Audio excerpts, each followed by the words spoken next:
الكريم وعلى آله وأصحابه أجمعين.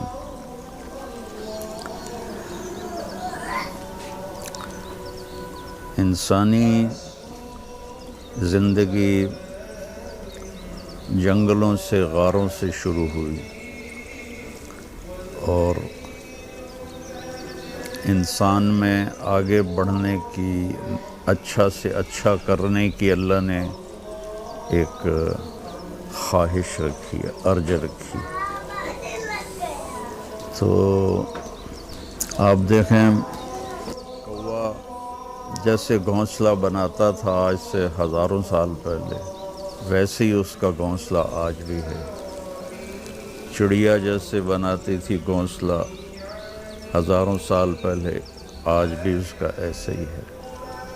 لیکن یہ شہر ہزاروں سال پہلے جیسا تھا ویسا تو یہ اب نہیں ہے. سواریاں ویسی نہیں ہیں، لباس ویسے نہیں ہیں، کھانے ویسے نہیں ہیں. یہ اچھے سے اچھے کی خواہش اس کے اندر ہے. اس لیے تاریخ کا پڑھنا میں تو سمجھتا ہوں اتنا ہی ضروری ہے جتنا شریعت کا پڑھنا ضروری ہے. کہ بہت مجھے فائدہ دیا تاریخ نے شریعت کے علم کے لیے. تو ایران کی تہذیب، روم کی تہذیب اور ہندوستان کی تہذیب، یہ بہت قدیم تہذیبیں ہیں، بہت قدیم ان کی تاریخیں ہیں. جو محفوظ ہیں وہ عیسیٰ علیہ السلام کی زندگی سے چند سو سال پہلے سے شروع ہوتی ہیں. پیچھے خاموشی ہے، کچھ پتہ نہیں. تو چونکہ ابھی ہمارا موضوع ہے آیا صوفیہ مسجد، تو یہ رومن بادشاہوں نے بنائی. تو ان کی تھوڑی سی پچھلی تاریخ میں آپ کو دیتا ہوں. روم ایک بہت بڑا شہر ہے، ہم وہاں گئے بھی ہیں، گئے تھے نا؟ ہاں. تو شروع میں عیسیٰ علیہ السلام کے آنے سے کئی سو سال پہلے یہ 6-7 دیہات تھے، قریب، اور اس میں لاطینی لوگ رہتے تھے. یہ ابتدا ہوئی ہے روم کی، کہ شہر کی، اس کی سلطنت کی، اس کے عروج کی، ان 7 دیہاتوں سے. تو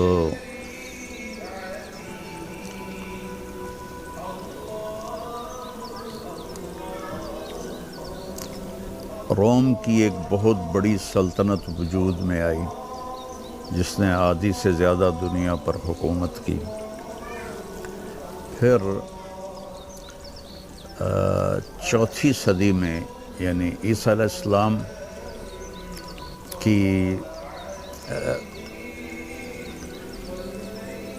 308-9 عیسوی میں 2 حصوں میں تقسیم ہو گئی رومن امپائر. ایک ویسٹرن، ایک ایسٹرن. جو ویسٹرن تھی وہ 470 عیسوی میں جرمن کے وحشی قبائل نے تباہ کر دی اور وہ اس کا خاتمہ ہو گیا، اور وہاں دوسری بادشاہتیں چلنے لگیں. اور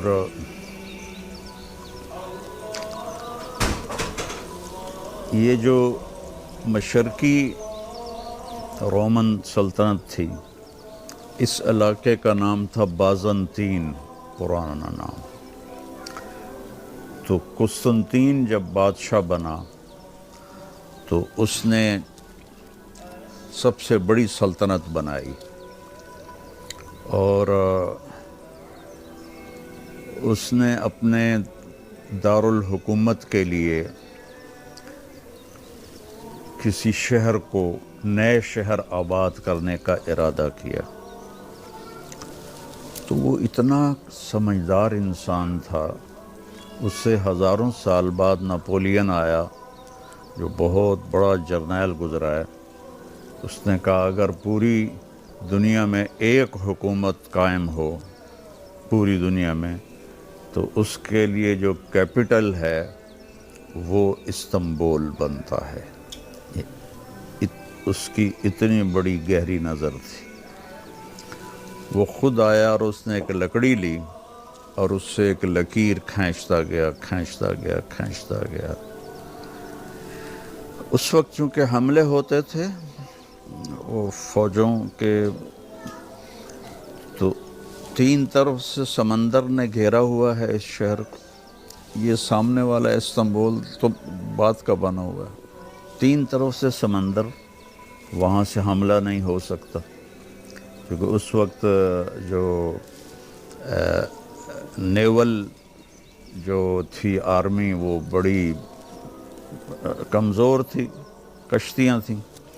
ایک طرف سے خشکی تھی جس کو آسانی سے کور کیا جا سکتا تھا، لہٰذا جس دن یہ شہر بنا اس دن سے لے کر اسے فتح کوئی نہیں کر سکا سوائے محمد فاتح کے. تو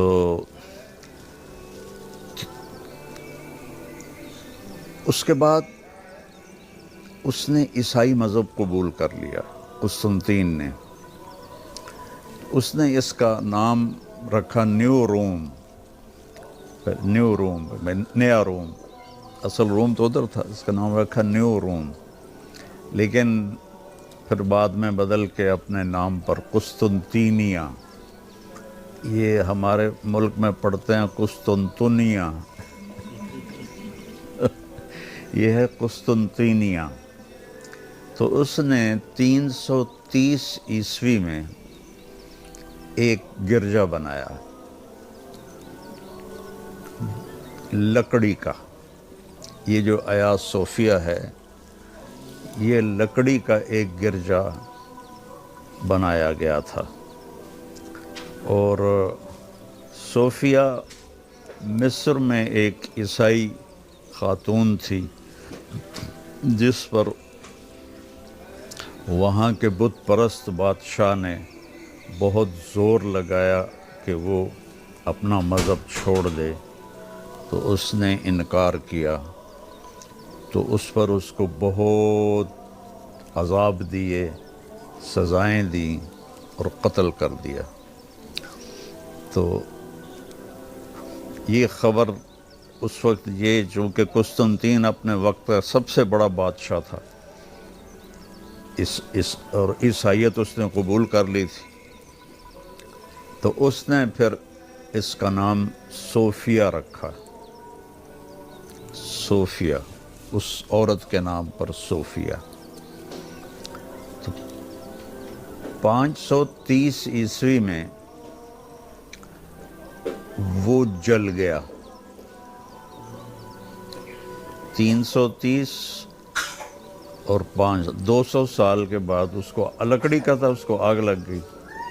اس وقت جو بادشاہ تھا اس کا نام بھی قسطنطین تھا، جو اس وقت بادشاہ تھا. اس نے کہا میں نے ایک ایسا گرجا بنانا ہے جو سلیمان علیہ السلام کے ہیکل کو بھی پیچھے چھوڑ دے. تو 7 سال 10,000 مستری مزدور اس پر کام کرتے رہے.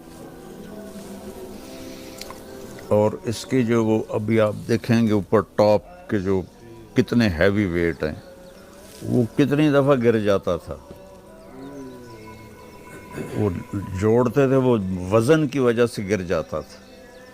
تو پتہ نہیں پھر اس زمان آپ 530 عیسوی کا اندازہ لگائیں، آج 2024 ہے، تو وہ کیا آرکیٹیکٹ تھا، اور وہ بازو کی طاقت تھی جس سے انہوں نے اس کو آخر کرتے کرتے وہ اس میں کامیاب ہو گئے.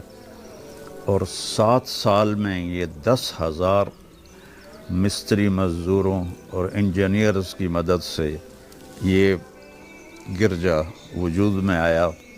تو اس کو جب اس نے دیکھا نا تو اس نے کہا آج میں نے سلیمان علیہ السلام کے ہیکل کو پیچھے چھوڑ دیا ہے، اور بات بھی اس کی ٹھیک تھی۔ اور ہیکل سلیمانی تو اب ہے ہی کوئی نہیں، پتہ نہیں ہو سکتا وہ اس سے بھی خوبصورت ہو، لیکن جو اس کے آثار باقی تھے اس کے لحاظ سے وہ ٹھیک کہہ رہا تھا۔ تو 530 سے 537 میں کتنے کو انسانی آرکیٹیکٹ کی ترقی تھی کہ یہ چیز اور وہ نقش و نگار کس طرح انہوں نے بنائے۔ آپ دیکھو گے تو پھر آپ کو 530 کی طاقت کا پتہ چلے گا۔ اور اس وقت یہاں کون سے ایسے اسباب تھے۔ تو پھر یہ سب سے بڑا عیسائیت کا گڑھ بن گیا۔ عیسائیت کا ویسے تو گڑھ تھا فلسطین، جہاں عیسیٰ علیہ السلام تشریف لائے، اور جہاں سے ہمارے نزدیک تو ان کو اٹھا لیا گیا، ان کے نزدیک پھانسی ہو گئی۔ تو لیکن اس کے بعد اس کی جو طاقت تھی نا وہ 2 جگہ تقسیم ہو گئی۔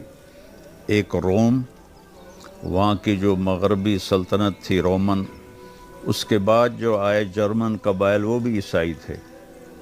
تو روم، پاپائے روم، اور یہ پاپائے استنبول، یہ اس سے بڑا تھا چونکہ یہ طاقتور تھے۔ تو 330 میں یہ 311 میں شہر مکمل ہوا، مکمل نہیں ہوا، اس قابل ہو گیا کہ اس میں رہا جا سکے۔ ابھی ادھوری عمارتیں تھیں، تو قسطنطین نے جشن منایا، اور اس میں اس نے ایک لکڑی کے گرجے کی بنیاد رکھی۔ تو وہ تو ایسے عارضی سا تھا، تو مکمل اس کے بیٹے استنبول نے کیا۔ تو پہلے اس کا نام قسطنطینیہ ہی چلتا تھا، پھر جب عثمانی آئے تو انہوں نے اس کا نام استنبول کر دیا اس کے بیٹے کے نام پر، اور اس کا نام ویسے مٹانے کے لیے۔ تو 311 سے لے کر 1453 تک کوئی اس کو فتح نہیں کر سکا، اور مسلمانوں نے مسلمانوں سے پہلے کسریٰ نے، جو ایران کا بادشاہ تھا، اس نے پوری، وہ دنیا کا اس وقت سب سے بڑا بادشاہ تھا، اس نے پوری طاقت اپنے یہاں لا کے کھڑی کر دی اس سمندر کے پار، کہ میں نے اس کو فتح کرنا ہے، نہیں کر سکا۔ اور اس کی قدرتی رکاوٹ یہ سمندر تھا، اور انہوں نے ایک بہت بڑی لوہے کی زنجیر تھی جو چونکہ ایک جگہ بالکل سمندر تنگ ہو جاتا ہے، وہاں لگائی ہوئی تھی، تو اس طرف سے کوئی بحری جہاز آگے جا نہیں سکتے تھے۔ تو 1453 میں 1450 میں محمد فاتح بادشاہ بنا، 21 سال کی عمر تھی اس کی اس وقت۔ یہ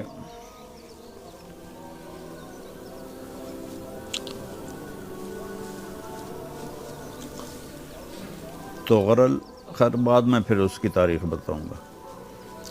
تو اس نے آپ نے بشارت دی تھی کہ پہلا لشکر جو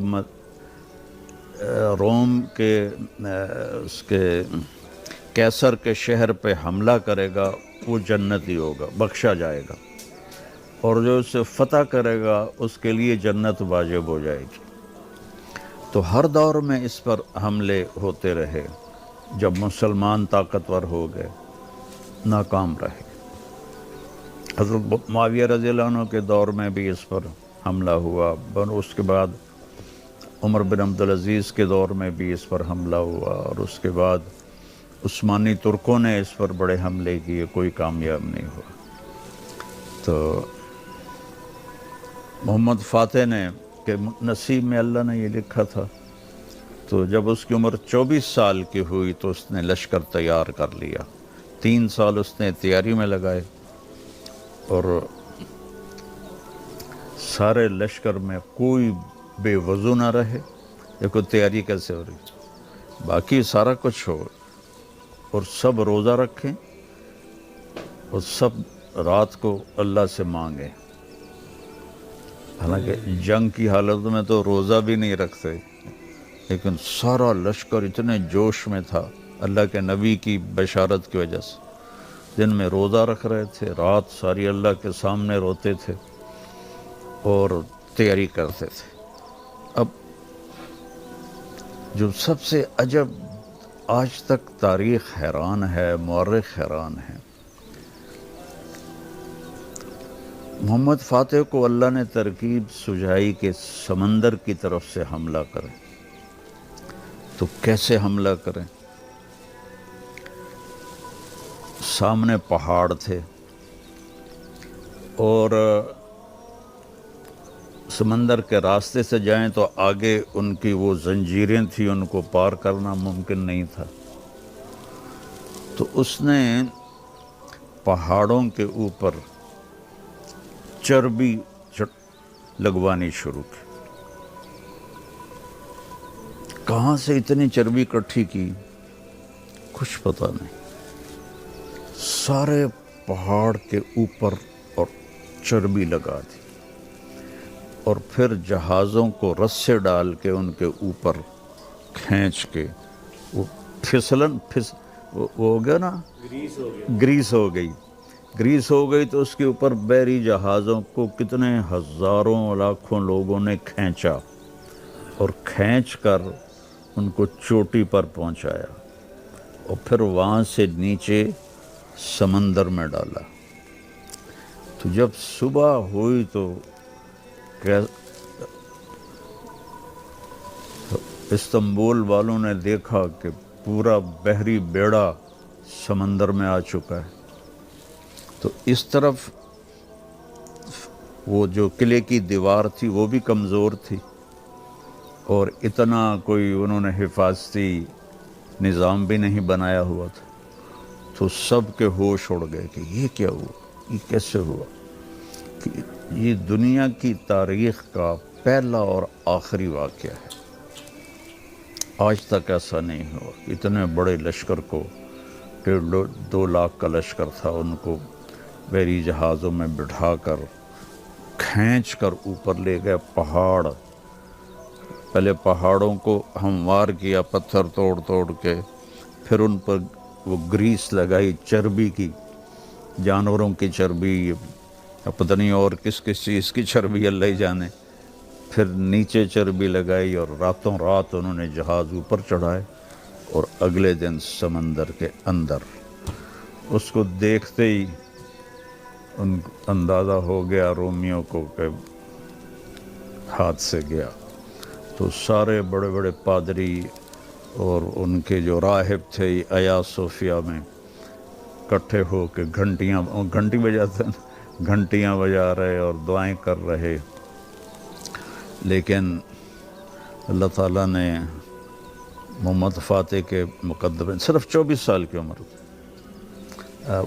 ہمارے مولانا علی صاحب 24 سال کے ہیں اس عمر میں، تو وہ انہوں نے دیوار توڑ دی توپوں سے، کیونکہ دیوار کمزور تھی۔ اس طرف انہوں نے دیواریں، 3 دیواریں بنائی ہوئی تھیں، اور ہر دیوار کے ایک اور دوسری دیوار کے درمیان لمبے پانی کے تالاب تھے، گہرے اور لمبے، جن کو کراس کرنا ہوتا تھا تو وہ پل بچھا دیتے تھے ہینگنگ، اور پھر اٹھا لیتے تھے جب انہوں نے خود نکلنا تھا۔ تو اس وقت جو بادشاہ تھا اس کا نام بھی قسطنطین تھا۔ قسطنطین سے شروع ہوا، 11 مئی کو اس نے خط کھینچا منگل کے دن، اور 29 مئی بدھ کے دن 1453 کو اسلامی فوجیں استنبول میں داخل ہو گئی۔ تو یہ محمد فاتح کہاں سے آیا تھا لشکر لے؟ یہ سامنے ترکی، ایشیا کا ترکی، عثمانی سلطنت قائم تھی نا، ایشیا کا جو ترکی ہے اس سے آگے تک ان کی حکومت جا چکی تھی، تو وہ صرف یہ استنبول جو تھا یہ قبضے میں نہیں تھا، نہ ہی ان پر کوئی قبضہ کر پایا تھا۔ تو جب وہ داخل ہوا تو بدھ کا دن تھا، تو اس نے جمعے کا دن طے کیا آیا صوفیہ جانے کے لیے، پہلے دن داخل نہیں ہوا، اور جمعے کے دن وہ اس میں داخل ہوا، اور اس نے وہاں پہلی جمعے کی نماز وہاں اپنے جو بھی اس وقت تھے عالم ان سے پڑھوائی، اور اسے مسجد بنانے کا اعلان کیا۔ تو اس کے حسن اور خوبصورتی میں وہ 537 والوں کا سرا ہاتھ ہے۔ یہ تو صرف اس کو محفوظ رکھتے رہے۔ پھر یہ 1453 سے لے کر 1553، 1600، 1700، 1800، 1900، یہ کوئی تقریباً 450 سال مسجد رہی۔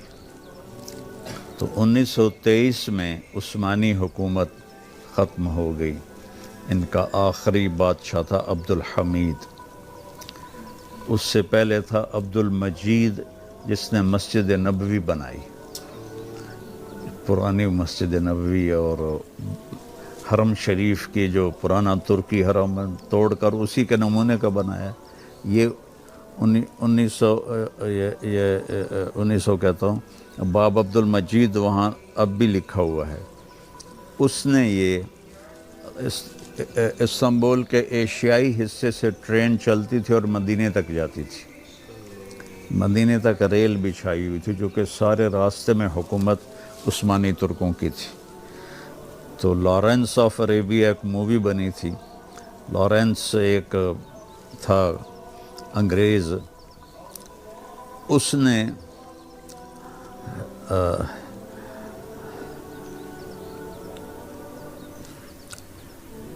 ان شریف مکہ کو ابھار کے اور بغاوت کروا دی عثمانی ترکوں کے خلاف، اور وہ ریلوے لائن توڑ دی، اور پھر عثمانی سلطنت بھی کمزور ہو چکی تھی اس وقت۔ میرے استاد تھے عظیم صاحب رحمۃ اللہ علیہ، سینٹرل ماڈل اسکول، اور کچھ عرصہ میں نے ان سے ٹیوشن بھی پڑھی، تو وہ مجھے جانتے تھے، میرا فلموں کا، کہنے لگے طارق تو نے لارنس آف عربیہ دیکھی ہے؟ میں نے کہا سر ابھی تک تو نہیں دیکھی، ریکس سینما لاہور میں لگی ہوئی تھی وہ، تو کہنے لگے ضرور دیکھو وہ۔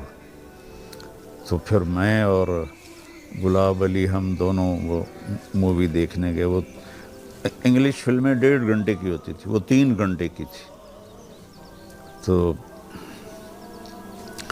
اس نے پھر تو عبد المجید نے جب یہ مسجد نبوی بنائی، تو اس کا بھی تھوڑا بتا دوں کہ انہوں نے اعلان کیا کہ پوری دنیا سے تعمیر کے ماہر لوگ ہمارے پاس آئیں۔ تو 3000 فیملیز یہاں آئیں، تو ان کے لیے انہوں نے الگ ایک شہر بسایا، اور ہر ماہر فن سے کہا کہ اپنے بچے کو فن سکھاؤ اور حافظ قرآن بناؤ۔ تو آنے والوں نے اپنے بچوں کو اپنا فن سکھایا اور ساتھ حافظ بنایا۔ ان کو پھر شفٹ کیا مدینے، اور وہاں ان کے لیے الگ شہر بنایا، اور وہاں سے انہوں نے مسجد نبوی کی تعمیر کی باوضو اور قرآن پڑھتے ہوئے۔ پوری تعمیر جو ہوئی باوضو اور قرآن پڑھتے ہوئے۔ اور اگر کوئی پتھر، چونکہ ہاتھوں سے ہی ساری تراش خراش تھی، وہ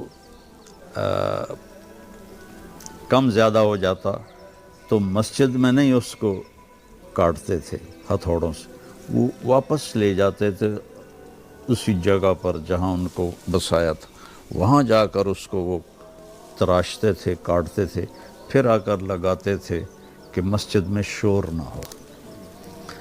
اور جب یہ مسجد بن رہی تھی، اللہ تعالیٰ ملک فہد کے درجے بلند کرے، اس کی بخشش کے لیے کافی ہے، تو وہ جو تھے وہاں انجینئر، وہ سگریٹ بھی پی رہے ہوتے تھے اور جوتے بھی پہنے ہوتے تھے اور کلین شیو بھی ہوتے تھے، پتہ نہیں کون تھے، جو پوری دنیا سے انہوں نے بھی بلائے تھے۔ ایسے ہی بیت اللہ بھی بنایا، انہی حفاظ اور معماروں نے بیت اللہ بھی بنایا۔ اور جب سلطان عبد المجید آیا تو دیکھ کر ہنسنے لگا کہ میں نے اتنے پیسے بھیجے تھے کہ مسجد نبوی تو سونے کی بنتی، پر اس زمانے میں بھی یہ 2 نمبری اتنی ہوئی مسجد نبوی کے بنانے میں بھی اور بیت اللہ کے بنانے میں بھی۔ تو اللہ تعالیٰ خیر کرے، اور آخری قرب میں یہ یہودی اس پر قبضہ کر لیں گے، ترکی پر اور استنبول پر، پھر مہدی علیہ السلام شام سے چلیں گے اور آ کر استنبول کو فتح کریں گے، تو اس کی فتح کے بعد وہ خبر پھیل جائے گی کہ دجال آ گیا ہے، دجال، تو اسی وقت پھر یہاں سے واپس لشکر روانہ ہوگا ملک شام کی طرف۔